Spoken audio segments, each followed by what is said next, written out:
2023년 마지막 시간이 다가오고 있습니다.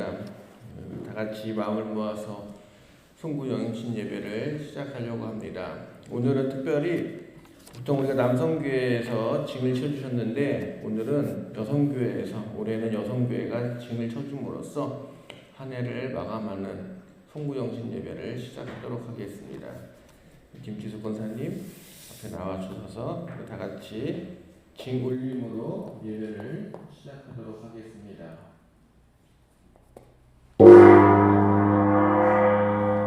한 해가 가고 새 해가 옴을 알리는 것입니다. 이 모든 만물의 시작과 끝이 영원하신 하나님께 속했음을 알리는 것입니다.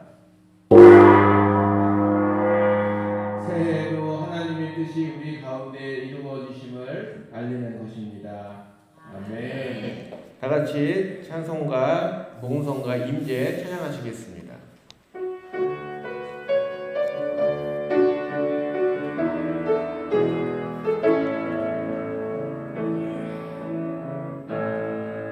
하늘의 문을 여소서, 이곳을 주목하소서. 주를 향한 노래가 꺼지지 않으니 하늘을 열고 보소서. 이곳에 임재하소서. 주님을 기다립니다. 기도의 향기가 하늘에 닿으니 주여 임재하여 주소서. 이곳에 오셔서 이곳에 앉으소서. 이곳에서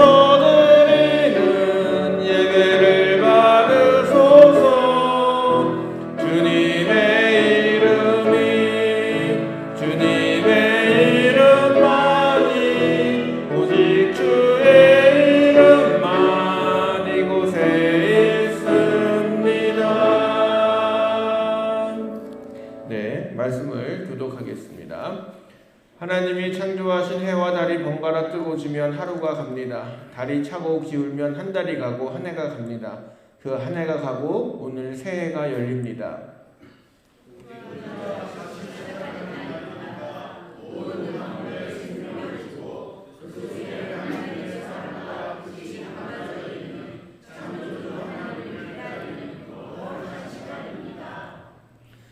전능하신 하나님, 우리 모두 하나님의 임재를 기다립니다. 이곳에 오셔서 한 해를 보내고 새해를 맞는 우리 모두에게 하나님의 영으로 인도함 받는 예배가 되도록 도와주시옵소서. 아멘. 네, 다 같이 일어나셔서 찬송가 9장 1절 찬양하시겠습니다.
알려주시게 되겠습니다.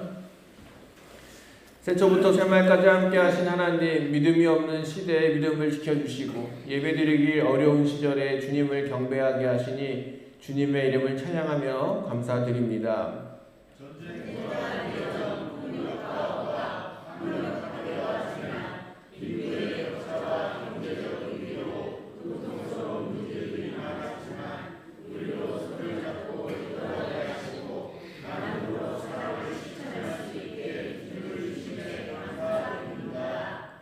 교회 표 잠잠히 기다리는 해를 믿음으로 화답하고 오직 주님의 은혜만을 기다리며 나아갈 때 하나님께서 모든 순간마다 함께 하시어 온 교우가 한마음 한뜻으로 주님의 몸된 교회를 사랑으로 섬길 수 있게 하심에 감사드립니다.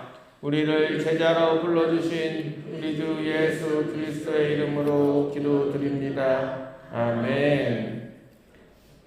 우리 다 같이 한 해 동안 지켜주신 하나님의 은혜에 감사하는 마음으로 찬송가 301장 찬양하시겠습니다.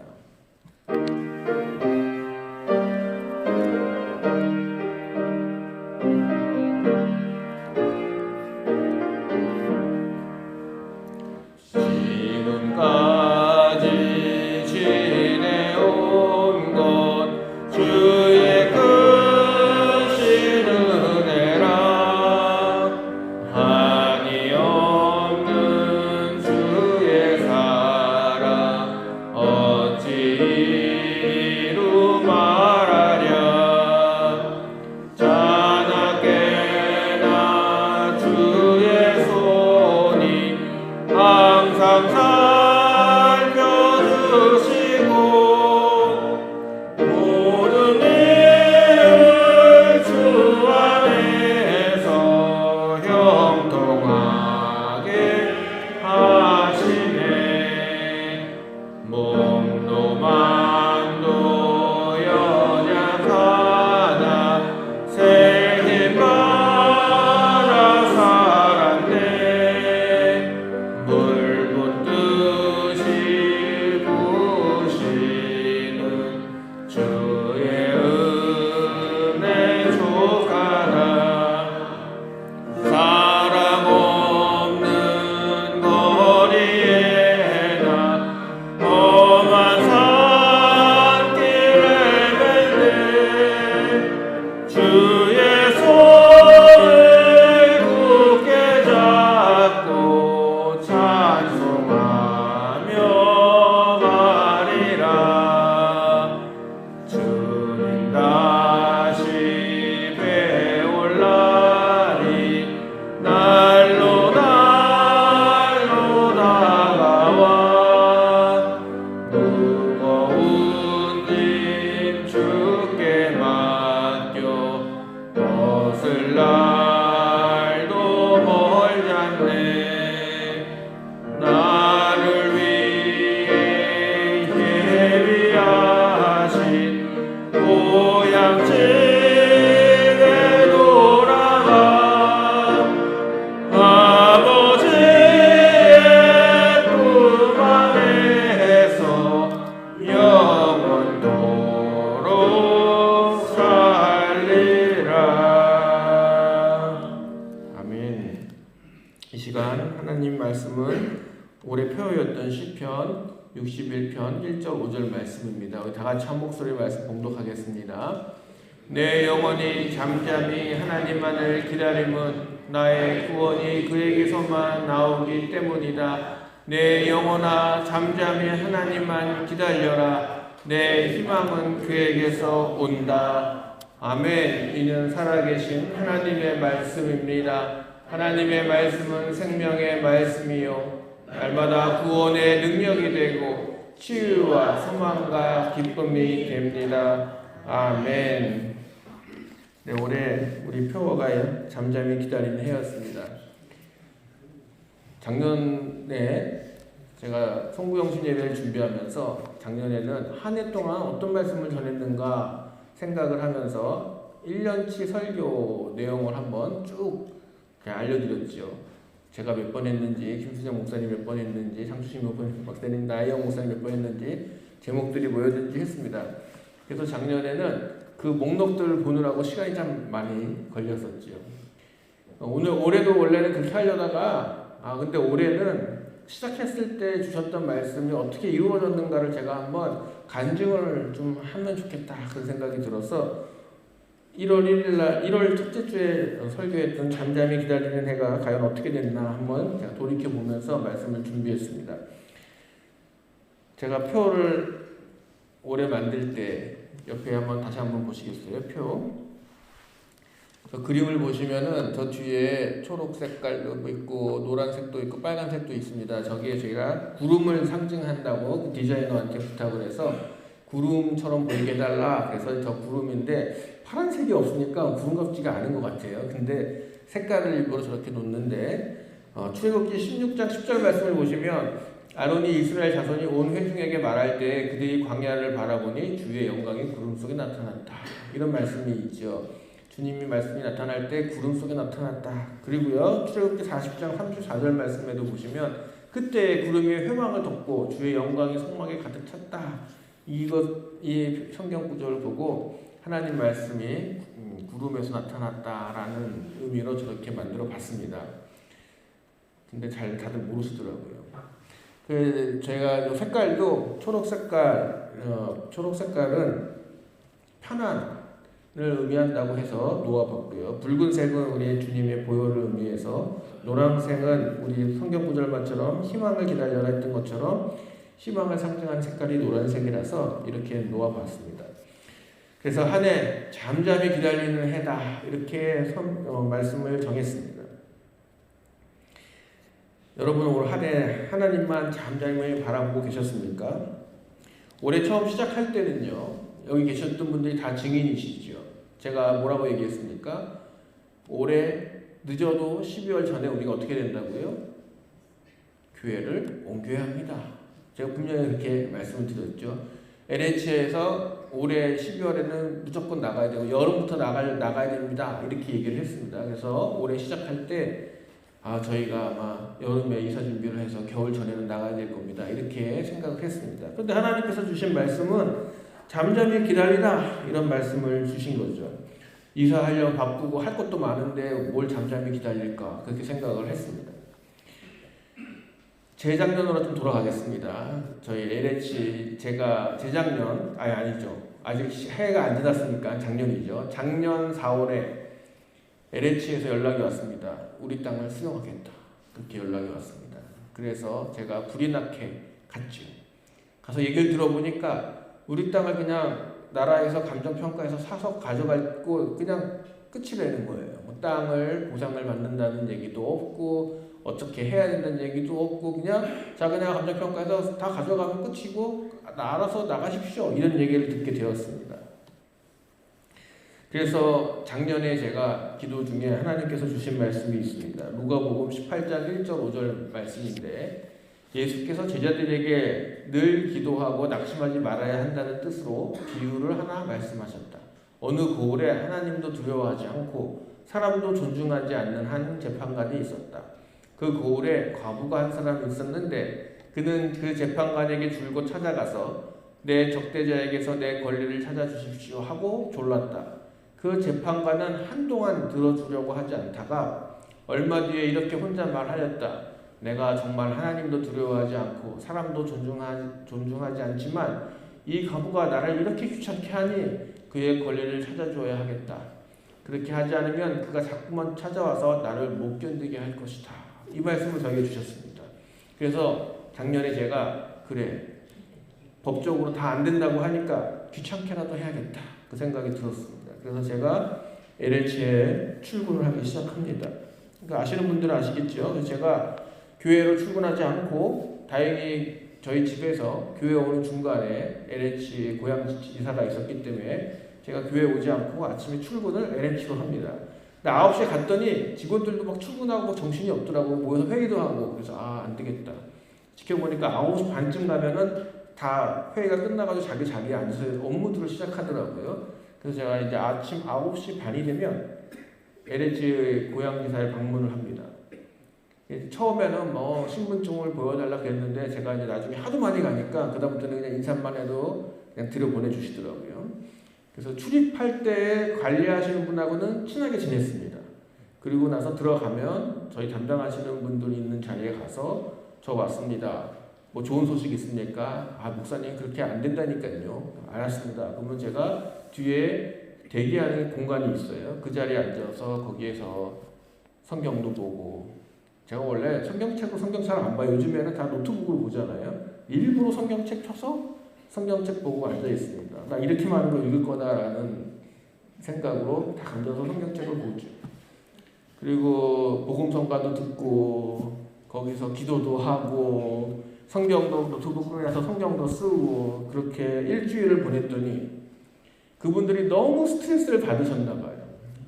그랬더니 목사님 이러신다고 바뀌는 거 아무것도 없습니다. 그래서 알겠습니다.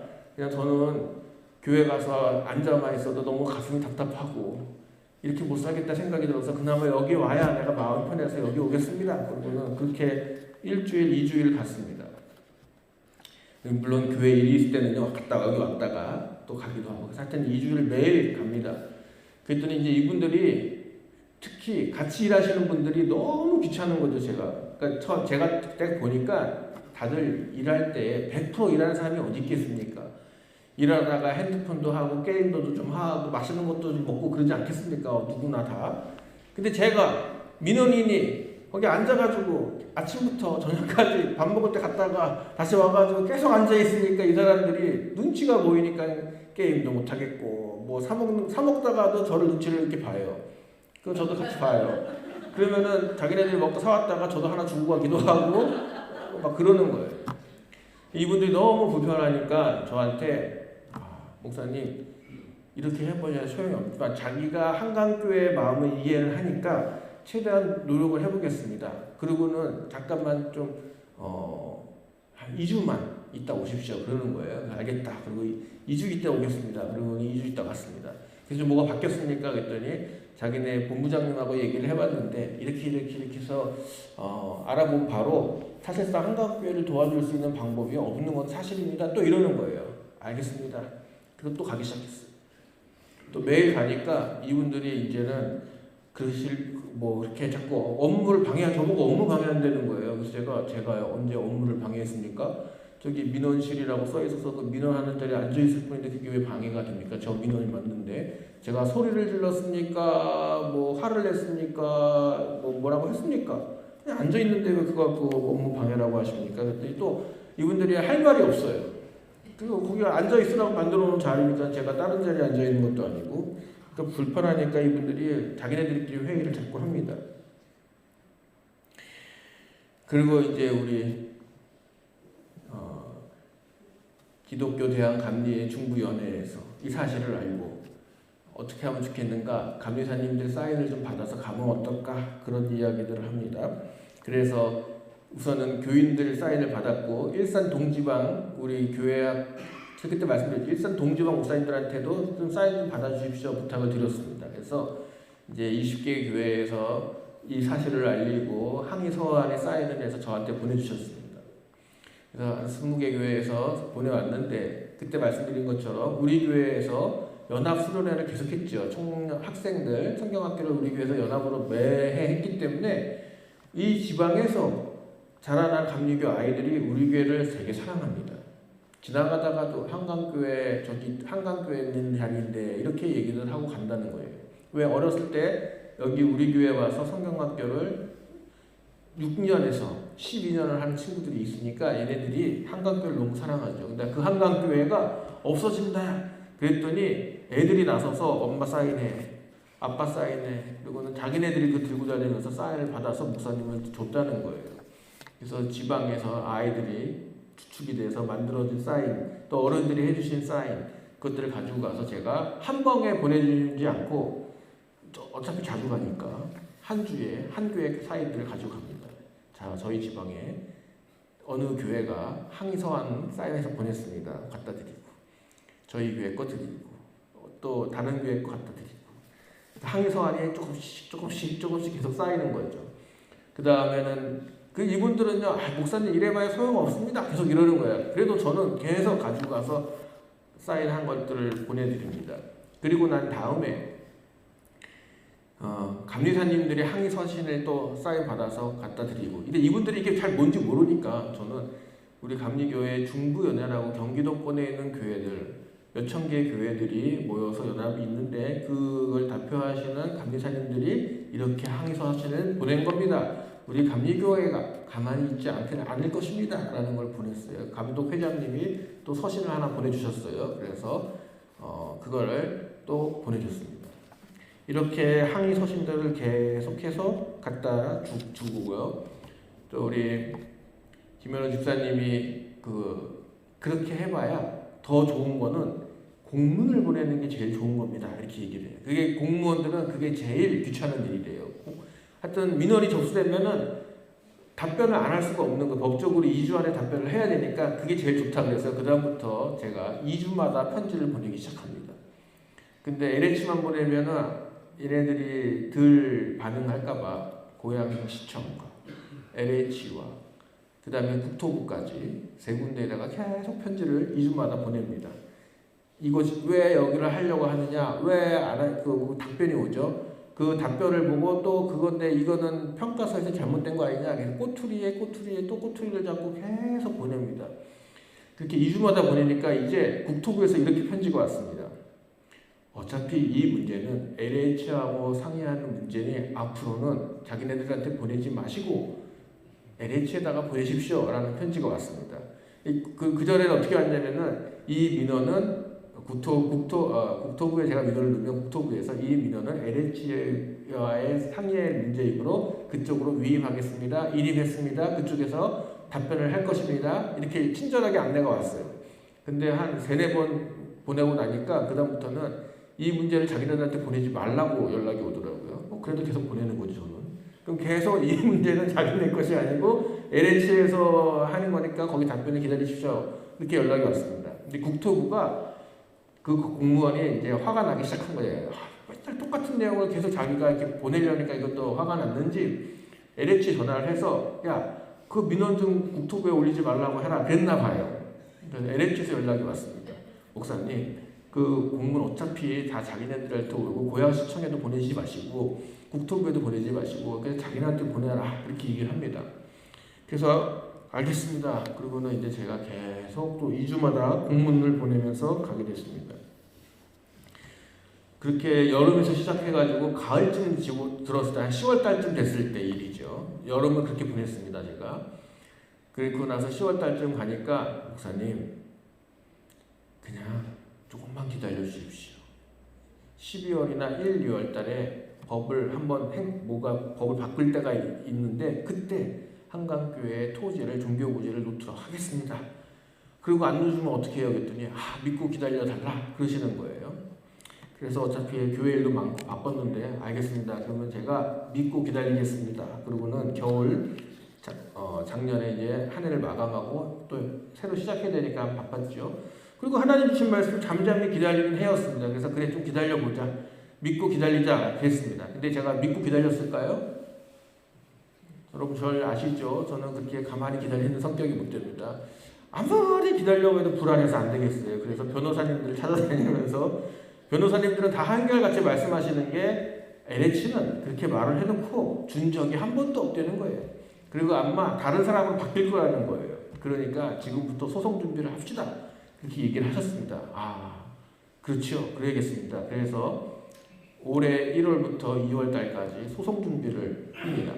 이분들이 어떻게 나올지를 모르겠으니까 나오는 걸 이렇게 나왔을 때 이렇게 합시다 해가지고 소송 준비를 해가지고 변호사님하고 우리 컨설팅 목사님하고 소송 준비를 이렇게 했습니다. 소송을 하는 이유도 이기려고 하는 것이 아니고 소송으로 그들을 힘들게 해서 그들로 하여금 협상 테이블에 나올 수 있게 만들기 위해서 소송을 준비하는 겁니다. 소송도 짧게 하는 게 아니고 길고 귀찮게 이렇게 준비를 하기로 한 것입니다. 그래서 준비가 다 됐습니다. 소송도 준비가 다 됐고 그래 2월 달에 나오면 바로 우리 소송 가자 그러고 있었습니다. 그리고 올해 2월이 됐죠. 됐는데 정말로 종교부지를 380평을 두 군데다가 지정해주면서 준비해 준 것입니다. 그거 하기 위해서 소송 준비를 했는데 그거 할 필요 없이 그냥 정말로 가만히 있었는데 종교부지 380평을 주겠다 이렇게 결정이 내어졌습니다. 그래서 그때 제가 기억이 납니다. 변호사님들하고 컨설팅 목사님이 너무 허무하시게 이런 적이 없었는데요. 아니 목사님 우리 2달 동안 준비했는데 목사님 정말 한강교회는 대단한 것 같아요. 이런 적이 없다. 그랬는데 실제로 그리고 또 직원이 바뀌었어요. 위치도 바뀌었어요. 그래가지고 처음에 저도 변호사님 말들이 맞네. 진짜 바뀐다더니 바뀌었네. 이런 나쁜 놈들 그 생각을 했어요. 소송을 다 해야겠구나. 그리고 갔더니 공시가 나왔는데 공시에 우리 종교부지가 명시가 되어 있는 걸로 바뀌어 있는 걸 봤습니다. 너무 고맙긴 했습니다. 소송에서 싸워야 될 줄 알았는데 그냥 380평 땅을 확보할 수 있게 되었 것입니다. 그래서 기분 좋게 있었는데 그 자세한 법 조항들을 또 해석해 보니까 감정평가로 땅을 사가지고 가서 우리가 조성 원가로 그 땅을 새로 산다라는 그 개념이에요. 그래서 그 개념이 뭔가 하고 공부를 해봤더니 대부분의 LH에서 보상하는 게 이렇게 해주는데 땅을 갖고 있던 사람들한테 이렇게 해주는데 이게 대부분 보상값보다 땅값이 더 비싸지기 때문에 대부분은 땅을 못 사는 경우들도 많고 그 땅값 때문에 건축비는 나오지도 않는다라는 것이 일반적인 상식이라는 거예요. 그래서 이거 속았구나. 안 되겠다. 싸워야겠다. 그 생각이 들었습니다. 그냥 저는 종교부지 생겨가지고 지으면 될 줄 알았더니 그만큼 돈이 안 나온다라는 거예요. 그래서 싸워야겠다 생각이 들었습니다. 그리고 기도를 하는데 또 하나님께서 주신 말씀이 여호수아 1장 6절 7절 말씀이에요. 굳세고 용감하여라. 내가 이 백성의 조상에게 주기로 한 맹세한 땅을 이 백성에게 유산으로 물려줄 사람이 바로 너다. 오직 너는 크게 용기를 내어 나의 종 모세가 너에게 지시한 모든 율법을 다 지키고 오른쪽으로나 왼쪽으로나 치우치지 않도록 하여라. 이렇게 말씀이 하나님 주셨어요. 그래, 크게 용기를 내어 가서 싸워야겠다 생각했습니다. 저는 크게 용기를 내어서 싸울 수 있는 사람이 못 됩니다. 이렇게 막 싸우는 거 너무 이렇게 좋아하진 않아요. 따지고 이렇게 조목조목 따지는 건 제가 좀 잘하는 것 같은데 가서 용감하게 싸우는 거는 못합니다. 여러분들 중에 아무도 LH 가신 적 없지요. 그러나 다른 교회에서는 교인들이 와서 깽가리도 치고 들어 눕기도 하시고 소리 지르고 플래카드 걸어서 현수막 하고 그런 일들이 있었습니다. 근데 우리는 그런 거 하지도 않았는데 어쨌거나 땅에 생겼죠. 그 다음에 근데 이렇게 해봐야 우리가 손해구나라는 것을 생각해서 이제 싸우려고 마음을 먹었습니다. 그래서 이제 여름이 지나고 나서 이제 제가 이제 싸워야 되는데 어떻게 싸워야 되나 고민을 하게 됐습니다. 고민하고 생각을 하다가 3가지 방법을 생각했습니다. 첫 번째는 기독교 언론에다가 종교 탄압이다. 그리고 기독교에 관련된 기자님들을 불러서 우리 교회가 LH가 땅을 2번 팔아먹으려고 한다. 그렇게 소송도 걸고 이렇게 언론에 올리면 근데 이 당시 제가 기독교에 관련된 기자 전화를 해봤더니 반응들이 시큰둥해요. 목사님 자기가 취재 나가겠습니다. 이러질 않아요. 그냥 우리 교단 쪽에서 요청하시면 자기네들이 서류를 보내주면 자기네들이 실어는 주겠대요. 이 정도예요. 그래서 좀 실망감이 컸습니다. 그래도 어쨌거나 도와준다고 하는 애들이 있었으니까 알겠습니다. 이렇게 마음을 먹고 싸워야겠다 했습니다. 2번째, 주변 상가들을 동원해야겠다. 우리 황찬양 집사님이 아이들을 주셔가지고 여기 상가들은 전부 다 번영회가 있습니다. 상가 번영회 사람들한테 가서 한강교회가 없어지는데 여기에 뭐가 들어오는지 아십니까? 상가가 들어옵니다. 근데 크고 좋은 상가가 들어오겠죠. 그러면은 저쪽 상가들은 어떻게 될까요? 타전 상가들이 어떻게 될까요? 이 사람들이 그러면은 안 그래도 어려운데 여기 상가들이 쭉 들어서면 자기네 상가들이 죽겠구나 그런 생각들을 가질 수 있을 것 같다. 그래서 상가 번영회 쪽 사람들하고 얘기를 해서 이분들이 항의할 수 있도록 준비를 했습니다. 또 한 가지 3번째는 우리 건너편에 뭐가 있죠? 아니요, 여기 바로 옆에 공원이 있죠. 여러분 이 공원 이름 뭔지 아십니까? 아니에요. 한매 어린이 공원이에요. 이 어린이가 들어가는 거예요. 한매 어린이 공원인데 이 한매 어린이 공원 소유주가 누구인지 아십니까? 공원 소유주가 누구예요? 시청이죠. 고양시가 관리합니다. 나라 거예요. 그래서 민원을 놓습니다. LH가 고양 시민들의 공원을 가져가서 개발한다는 게 말이 됩니까? 하고 제가 민원을 넣지요. 이거는 나라 지역 주민들의 두고 이건 중산지구에 포함된 땅이었으니까 중산지구 사람들을 위해 만든 공원을 개발해가지고 탄현지구에 둔다라는 건 말이 안 된다라고 조목조목 반복해 제가 민원을 놓습니다. 그랬더니 고양시에서 그걸 보고 또 깜짝 놀라서 답변이 이렇게 왔습니다. 아직 확정된 거는 아니고 뭐 진행 중에 있는 상황이니까 자기네들이 알아보겠다 이렇게만 얘기하고 또 LH에다 아마 얘기를 했던 것 같습니다. 그래서 세 가지 방법, 고양시를 압박해서 저 공원 지키기 운동을 해야겠다. 그래서 한매 어린이 공원 지키기 운동 본부 이런 거 만들려고 제가 준비를 했습니다.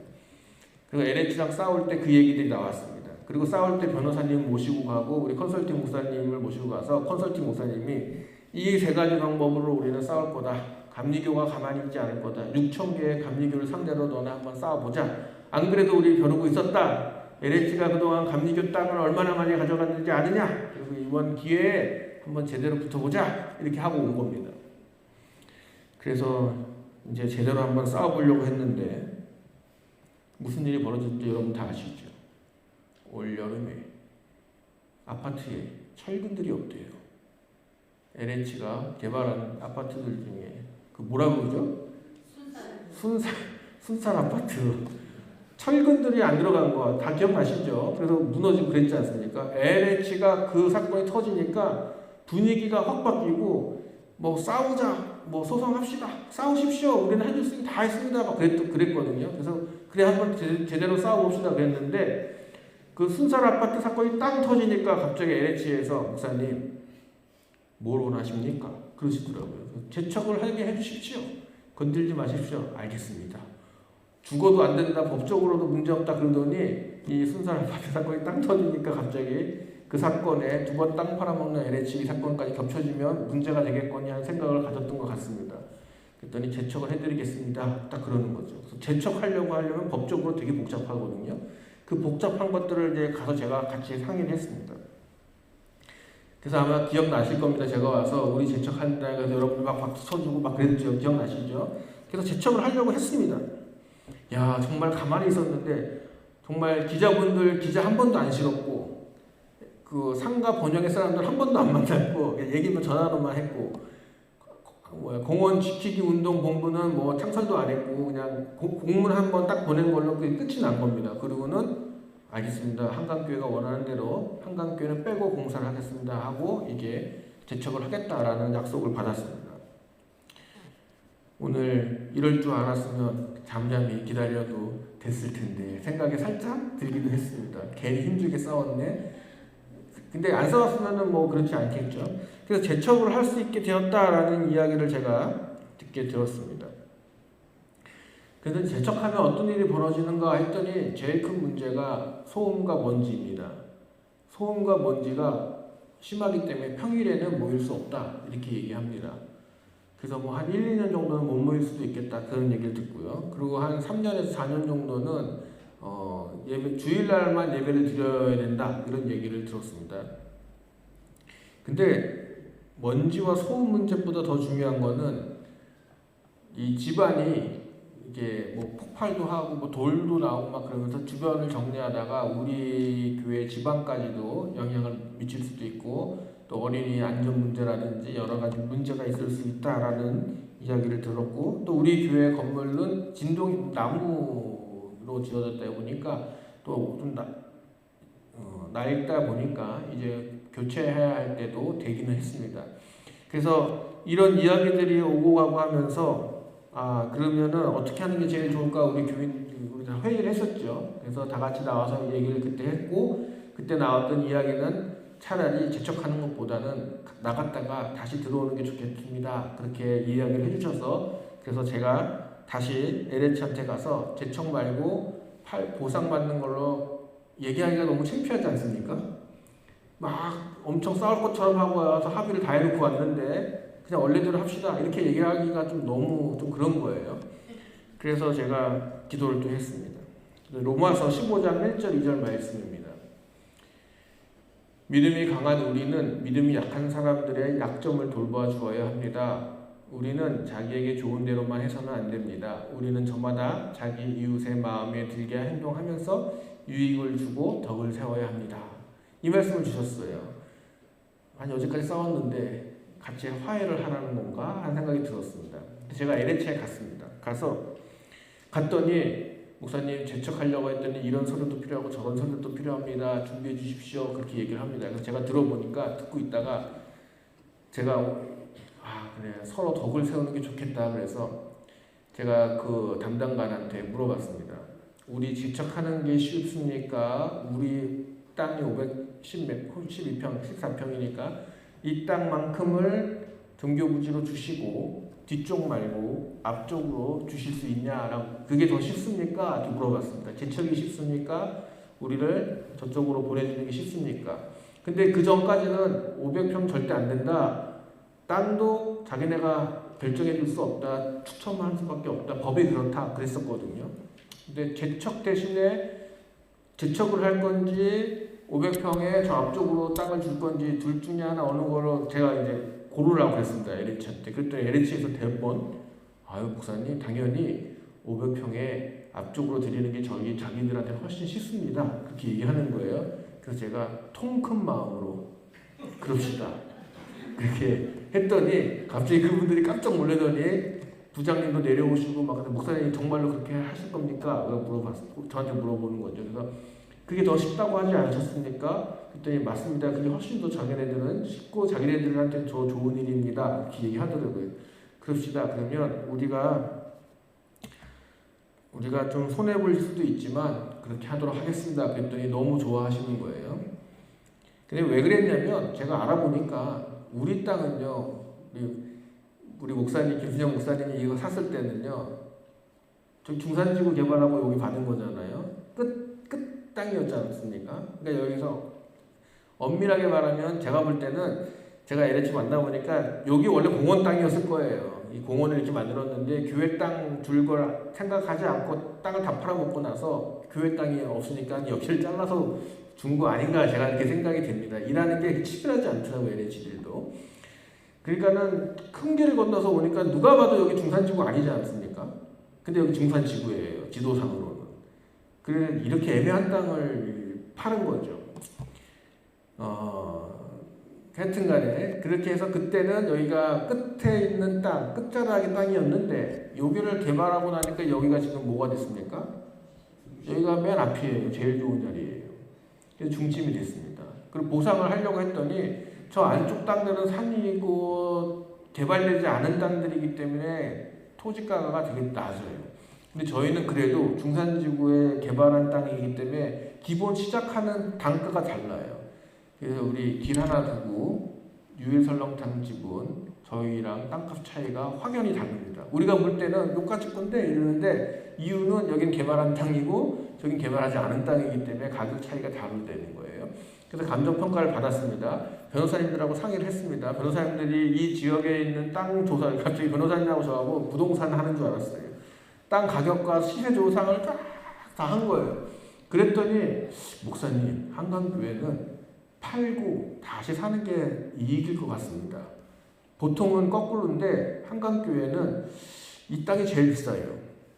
저 안쪽은 싸요. 그래서 합쳐가지고 평균을 내면 우리 보상받는 가격보다는 싸게 땅을 살 것 같다는 거예요. 그리고 자기네가 조사해본 바로는 종교부지 가격대를 보니까 보상받는 것보다는 훨씬 더 싸니까 팔고 사가지고 들어오면은 건축비도 어느 정도 건질 수 있겠습니다라는 평가를 받았습니다. 그래서 제가 그러면 참 김순영 목사님이 좋은 땅을 사셨구나. 26년 뒤에는 이 땅값이 이렇게 됐구나. 그 생각을 갖고 그러면은 팔았다가 다시 들어오는 걸로 이제 생각을 하고 LH하고 상의를 했습니다. LH가 그 얘기를 듣고는 감사합니다. 자기네들은 그렇게 해주시면 너무 좋겠습니다. 그렇게 해서 저희가 그 앞으로 500평을 달라. 믿고 기다리고 있겠다. 평가를 받을 때 우리 쪽 사람들로 세워달라. 믿고 기다리겠다. 그래서 지금 그렇게 진행되고 있고, 고맙게도 그쪽에서 좋은 소식들을 저한테, 정보들을 저한테 계속 알려주고 계십니다. 그래서 우리 태강 집사님이랑 저랑 거기에 맞춰서 최대한 보상을 잘 받을 수 있도록 지금 서류들을 준비하고 있는 것입니다. 우리가 보통은 LH에서는 그렇게 안 해주죠. 왜냐하면 자기네들은 싸게 그냥 감정도 최대한 낮게 주려고 할 텐데, 자기네들이 와서 목사님 이렇게 하는 것보다는 이렇게 하는 게 더 감정평가가 비싸게 나옵니다. 이렇게 하시는, 이런 걸 해주시는 게 더 평가가 잘 나옵니다. 그래서 자기네들이 더 평가 잘 나오는 방법을 우리한테 알려주고 있는 그런 상황이 됐습니다. 거의 1년 6개월, 1년 7, 8개월을 지나면서 제가 이렇게 돌이켜 봤습니다. 진짜로 잠잠히 하나님만 바라보고 한 게 아무것도 없는 거예요. 제가 막 1년 6개월, 8개월 동안 많은 일을 했다고 생각했는데 막상 한 게 하나도 없어요. 그냥 가서 말만 했어요. 그랬더니 안 된다는 일들이 다 됐죠. 그거 소송을 해야 돼요. 뉴스에, 언론에 알려야 돼요. 우리 가서 들어 누워야 돼요. 깽가리 쳐야 돼요. 그랬는데 그런 거 하나도 여러분 안 했지 않았습니까? 편지 몇 장 보냈을 뿐입니다. 그랬더니 이 모든 일들이 다 이루어져 있었던 것입니다. 그래서 제가 하나님 참 진짜 기다릴걸요. 제가 믿음이 약해가지고 잠잠히는 못 기다렸던 것 같아요. 그러면서도 그래 불안하게 기다렸던 것 같은데 이럴 줄 알았으면 좀 잠잠히 기다릴 걸 하는 생각도 제가 해보았습니다. 여러분들은 어떠셨습니까? 올 한 해 잠잠히 하나님만 믿고 편안한 마음으로 기다리셨습니까? 아니면 저처럼 그래도 이렇게 해봐야지 저렇게 해봐야지 불안한 마음을 가지고 전전긍긍하셨던 모습을 가지고 계십니까? 우리 전도사님이 뇌경색 때문에 오른쪽 마비가 왔었죠. 그래가지고 진짜 깜짝 놀랐습니다. 그냥 오른쪽이 다 마비가 되셔가지고 못 움직이셨지 않습니까? 가서 코로나 때문에 만날 수도 없어서 나중에 갔더니 근데 휠체어 타고 다니고 목발 짚고 다니면 다행입니다. 그런 얘기를 들었습니다. 이제 정말 우리 교인들이 열심히 다 같이 기도하셨죠. 기도하고 기다렸는데 지금 저렇게 뒤에서 걸어서 교회 일을 다시 보실 수 있게 되지 않았습니까? 거기 병원에서 기적이라고 이렇게 얘기합니다. 여러분들도 다 보셨지 않습니까? 전도사님 아프실 때 모습을 못 보셨네. 생각해보니까 전도사님 아프셨을 때 모습을 봤어야 저는 너무 이혁기 장로님도 아마 놀라셨을 텐데 저는 그 아팠었을 때 모습을 봤기 때문에 더 놀라고 여러분이 기적을 옆에 보고 있는 것입니다. 우리가 때로는 너무 어렵고 힘든 일을 겪을 때에도 우리가 믿음을 갖고 기다릴 수 있다면 하나님이 함께 하실 거다라는 믿음이 있으면 여러분들 놀라운 일들이 일어날 것입니다. 이 외에도 중보기도 하셨던 분들 많은 분들이 저한테 개인적으로 정말 어려운 순간들을 하나님 기적적으로 잘 넘겼습니다. 기적적으로 건강이 회복됐습니다. 기적적으로 억울한 일 당할 뻔한 일들을 잘 넘겼습니다 하는 고백들을 제가 올 한 해 많이 들었습니다. 우리 장지영 목사님 놀랍게 그냥 너무 놀랍고 그냥 슬픈 그런 충격적인 소식을 듣고도 저뿐만 아니라 많은 분들이 멍해 있었죠. 그래서 우리가 지금 기도를 계속 하고 있는데 우리 장지영 목사님도 또 믿고 우리가 의지하고 기도하면 장지영 목사님도 저 놀라운 소식이 들려오지 않을까 그런 마음을 가지고 있습니다. 여러분들도 계속해서 그렇게 기도해 주시면 감사하겠습니다. 내년에는 장지영 목사 완치됐습니다. 그런 얘기를 나눌 수 있으면 좋을 것 같습니다. 제가 올 한 해 잠잠히 기다리면서 깨달았던 한 가지 말씀이 있습니다. 요한복음 15장 5절 말씀 또 7절 8절 말씀인데 나는 포도나무에 너희는 가지이다. 사람이 내 안에 머물러 있고 내가 그 안에 머물러 있으면 그는 많은 열매를 맺는다. 너희는 나를 떠나서는 아무것도 할 수 없다. 너희가 내 안에 머물러 있고 내 말이 너희 안에 머물러 있으면 너희가 무엇을 구하든지 다 그대로 이루어질 것이다. 너희가 열매를 많이 맺어서 내 제자가 되면 이것으로 내 아버지께서 영광을 받으실 것이다. 제가 올 한 해를 돌이켜보면서 마지막으로 전해드리고 싶은 말씀은 우리 주님은 포도나무예요. 우리는 가지지요. 어떻게 해야 됩니까? 붙어만 있으면 우리는 열매를 맺을 수가 있는 것입니다. 붙어만 있으면 하나님께서 하실 겁니다. 붙어만 있으면 하나님께서 열매를 맺게 해주실 것입니다. 여러분들 붙어 계시길 바랍니다. 하나님을 사랑하고 하나님의 집을 사모하고 또 예배를 즐거워하셔서 새벽기도, 화요 중보, 목요일 기도에 다 못 나오더라도 주일 예배만큼은 내가 하나님을 사랑하고 고백한다 하는 마음으로 내가 붙어 있으려고 노력한다라는 의지를 가지시고 주일 예배만큼은 빠지지 않고 참여하려는 마음을 가지시길 바랍니다. 그 앞에 붙어 있어야 이런 기적도 보실 수 있고 붙어 있어야 하나님이 이루시는 놀라운 일들도 경험하실 수 있는 것입니다. 떨어져 나가 있으면 아무것도 할 수가 없습니다. 제가 담임 목사가 되고 LH 사건 터지고 교회에 좀 무할이 많았습니다. 올해 무할이 좀 많았는데 오래 못하겠다. 내가 담임 목사는 오래 못하겠다. 이거 마음이 너무 힘들어서 못 살겠다. 전화만 오면은 또 무슨 일이야 이거. 그리고 너무 또 안 좋은 소식들도 있죠. 당연히. 그런데 제가 한 해를 넘기고 올해도 넘겨가면서 생각이 든 거는 하나님밖에 없습니다. 무슨 문제가 터졌으면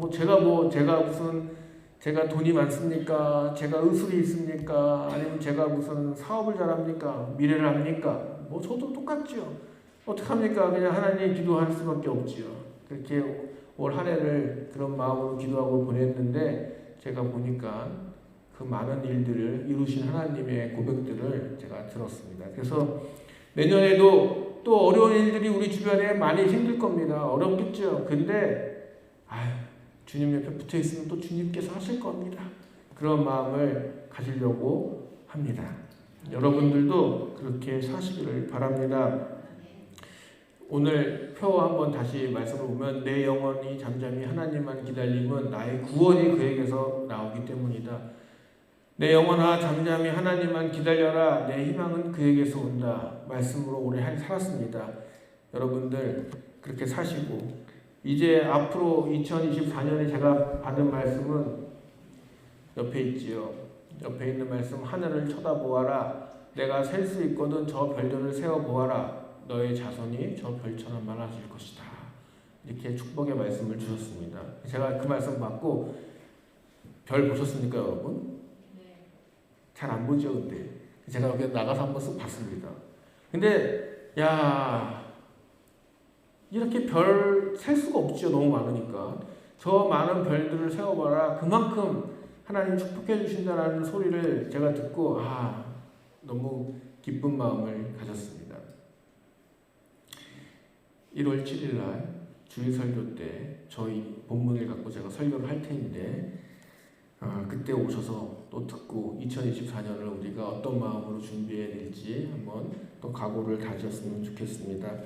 때로는 희망이 없는 것 같을 때, 아무도 나에게 도움이 되지 못할 때, 누구도 나를 이해하지 못해줄 때, 그때 예수 그리스도께서는 우리를 기다리시고 우리를 살리시고 우리를 보호하시고 붙어만 있으면 우리에게 열매를 주실 것입니다. 그러니 여러분들 주 예수님을 바라보시길 바랍니다. 우리를 도와주실 보혜사 성령을 기다리시길 바랍니다. 예배를 귀하게 여기고 찬양과 감사를 입술에 붙여 살며 기도를 통해 주님과 소통하시길 바랍니다. 그렇게 어렵고 힘든 세상을 하나님과 동행하면서 기쁘고 힘차게 또 희망을 가지고 살아가시는 한강교회 여러분들 되시길 축복합니다. 찬송 복음성가 주만 바라볼지다 찬양하시면서 준비하신 예물을 하나님께 봉헌하시겠습니다.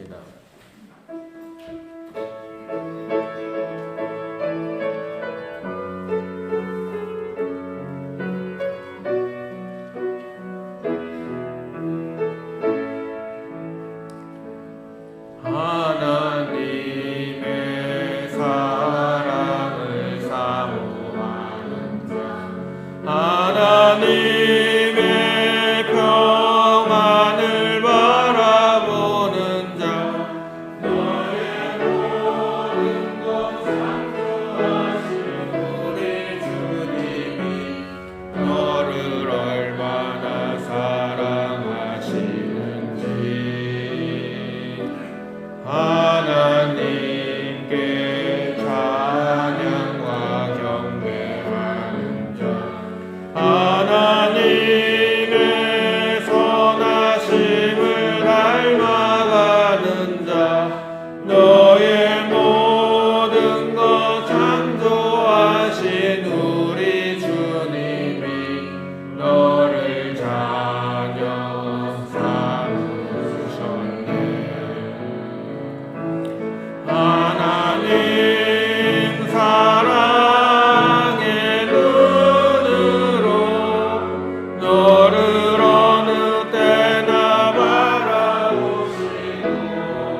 기도하시겠습니다.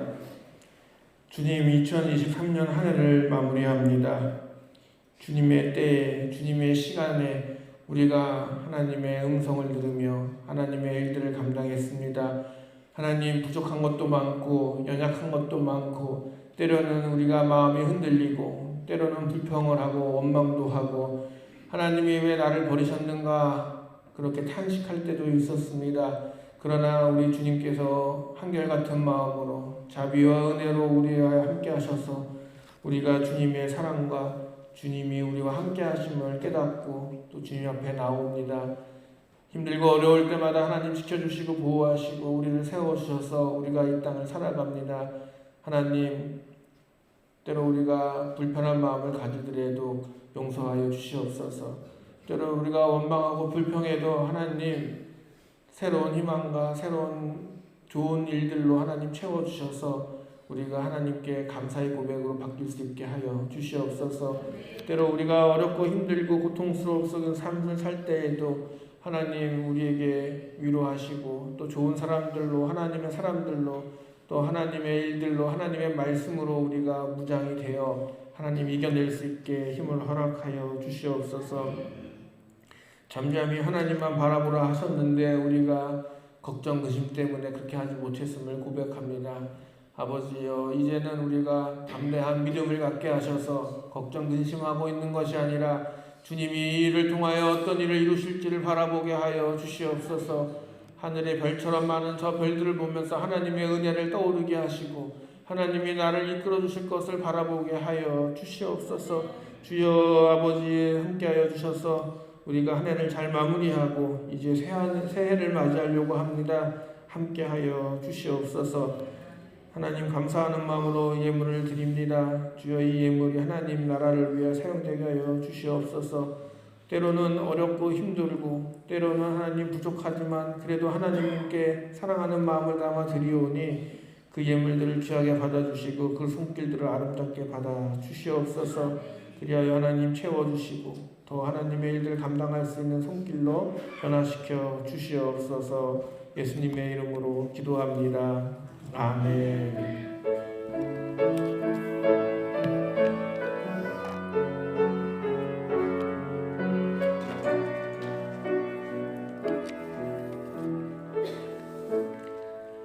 네, 찬송가 552장 원래 2장 부르려고 했는데 시간이 좀 지나서 552장 아침에가 찬양을 부르고 우리 새해를 맞이하도록 하겠습니다.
반드시 내게 이루시리라.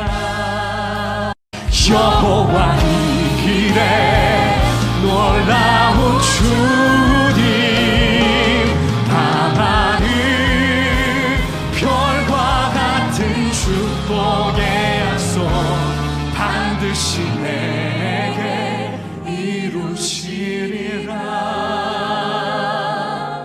반드시 내게 이루시리라.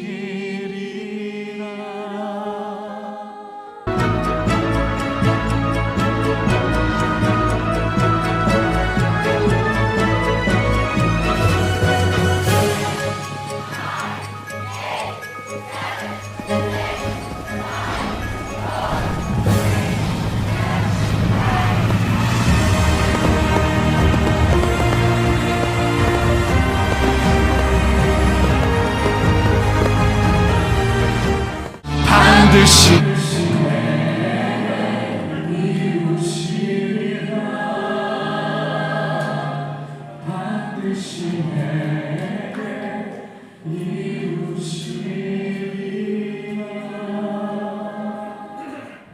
네, 새해 복 많이 받으시기 바랍니다. 2024년이 밝았습니다. 성도님, 벌써 다 하신 것 같은데, 자, 인사 나눠주시면 감사하겠습니다. 새해 복 많이 받으세요.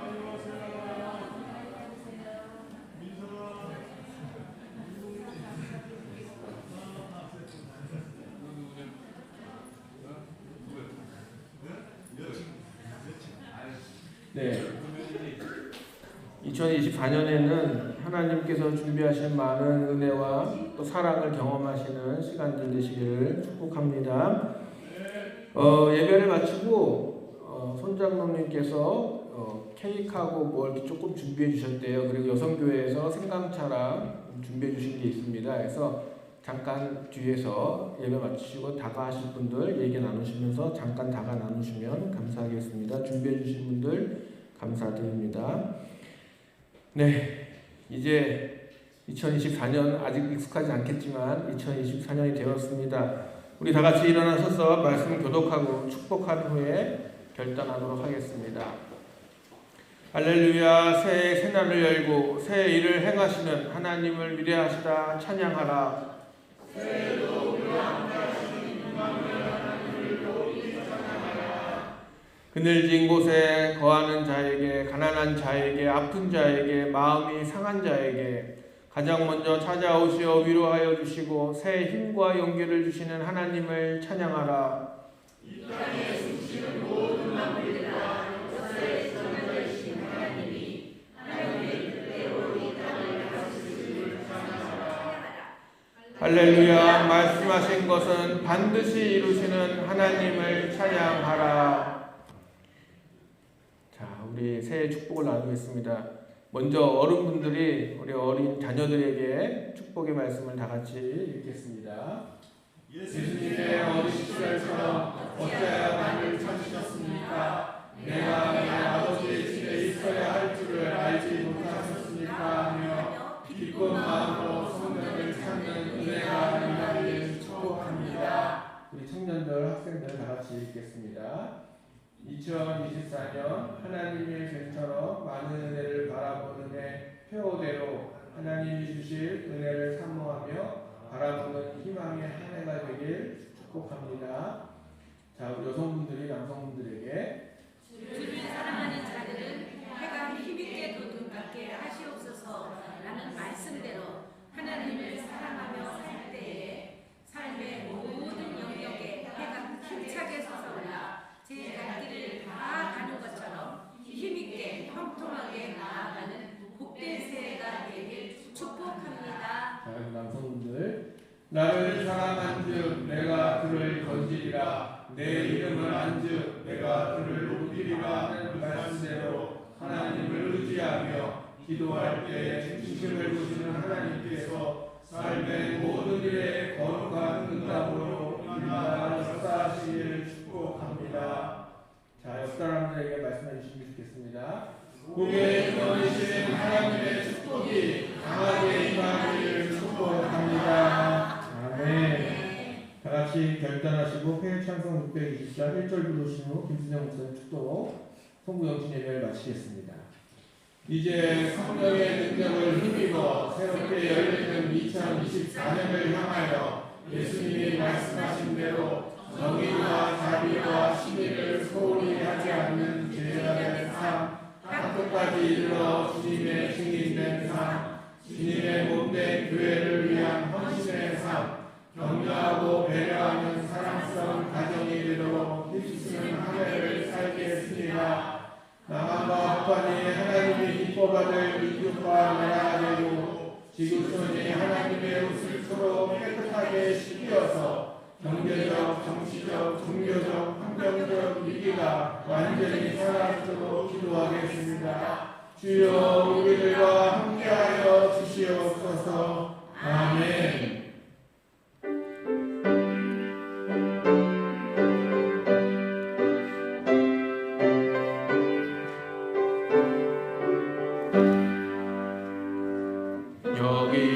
여기에 모인 우리 주의 은총 받은 자여라. 주께서 이 자리에 함께 계심을 아노라. 언제나 주님만을 찬양하며 따라가리니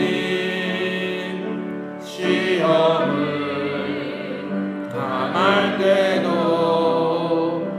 함께 계심을 믿노라. 이 믿음도 굳세라. 주가 지켜주신다. 어둠 밤에도 주의 밝은 빛 인도하여 주신다.